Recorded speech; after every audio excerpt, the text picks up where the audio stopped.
Pozdravljeni. Kako ste se počutili včeraj?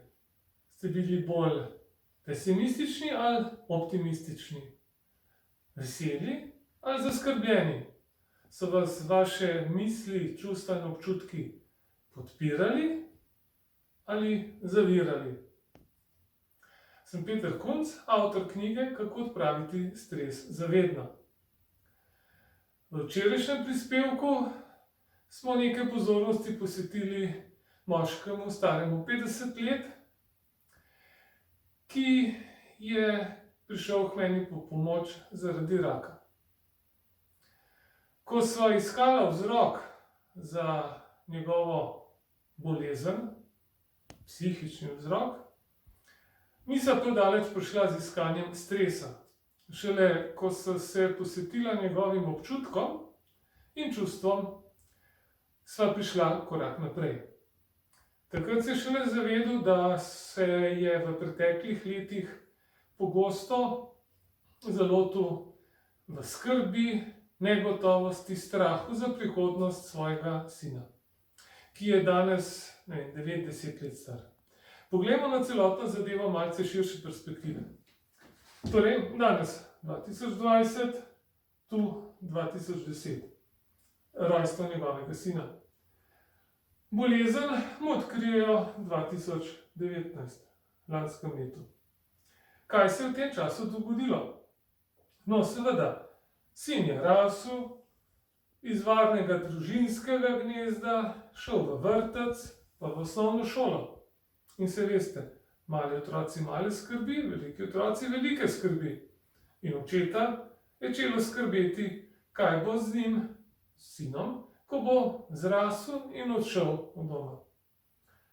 Ampak a ni nenavadno, da se je to zgodilo prav v času, predno so mu odkrili zdravstveno težavo. In še bolj zanimivo je, da menda traja kar nekaj časa, 2 do 5 let, od izbruha, nastanka bolezni, do tega, da jo dejansko odkrijejo. Mogoče boste rekli, kaj ima to opraviti z mano, sem zdrav, hodim v hribe, na sprehode, imam vse krasno, fino. Ja, kaj pa drobne stvari? Mogoče v službi. Dobro, zdaj so taki časi v skrbi, kaj bo z vašo zaposlitvijo, kaj bo s poslom, kaj bo z vašo družino.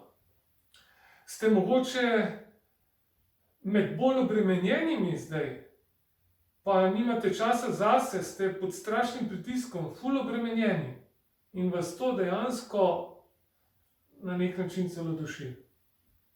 To so tiste stvari, katerim bi rad, da jim posvetite pozornost. Kajti tu se začnejo tisti 3 koraki k boljšemu počutju, kot pravi stresa za vedno.